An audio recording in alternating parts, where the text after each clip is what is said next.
Assalomu alaykum aziz vatandoshlar. Mana xudo xolasa nasib bo'lsa mana yangi taqotanlik kalotamni boshladik. Go'shimizlar bir qismini ko'rsatadiganlik uchun mana ko'rib ketganlar ham ko'rib turibdi. Mana qarang, mana lahm, faqat lahm, qop-qora lahm go'shtlarimiz mana. O'g'izli go'shtlar ajratib olgan lahm go'shtlarimiz mana. Bironta bir mol yog'ini qo'shmaymiz bizlar. Mana har bitta go'shtlarimiz bor. Mana shunday go'shtlar mana. Har bitta go'shtimizni bor, yaxshilab oling. Mana go'shtimiz faqat lahm, qop-qora ho'kizni go'shtidan qilamiz. Mana shunaqasi.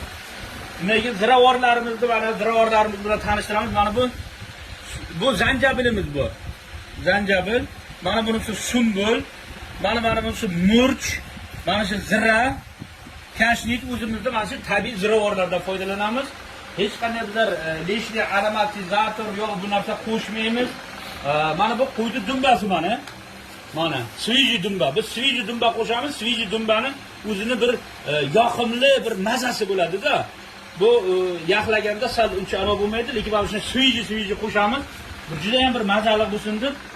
Endi mazasini endi ta'riflashga til ojiz. Mana yeb ko'rganlar qat'iyan mana bilib turibdi. Mana shunday albatta bemalol murojaat qilaverishlaringiz mumkin. Buni biz misorobkadan chiqarib, mana shu qop-qora go'shtni misorobkadan chiqaramizda. Undan keyin qo'ydi dumbasini misorobkadan chiqarib bo'lgandan keyin qo'ydi dumbasini to'g'rab solamiz. Alloh taolo hammani iymonni salomat qilsin. Ro'zg'orlaringizga Alloh taolo qutu barakotlar yog'dirsin. Biz har bitta qilayotgan ishimizni albatta batahorat qilamiz. Ustozlarimizdan, azizlarimizdan hammasini so'rab, har bir qilayotgan ishimizni duo asosida qilamiz. O'zimizni mana shu farishtalar o'lkamizga iloyim ko'z tegmasin.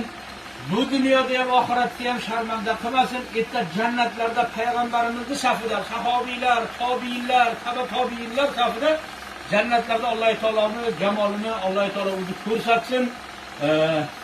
Kimga yaxshi niyatlar qilsa, Allohning farishtalari tushib turar ekanki, o'zingga ham deb turar ekan. Biz yurtimizdagi har bitta rahbarlarni, tadbirkorlarni, imomlarimizni, har bitta o'qituvchilarimizni, har bir yaxshi insonlarni duo qilamiz. Farishtalar o'zingga ham deydi, hammani ro'zg'origa qutu barakotlar yog'ilsin. Hozir butun dunyoni havasi kelib turgan o'lkamizga iloyim ko'z tegmasin. Salomat bo'linglar, sog' bo'linglar. Raqamimni eslatib o'taman. 94lik 331 57 27 raqamiga murojaat qilaverasizlar. Sog' bo'linglar, salomat bo'linglar.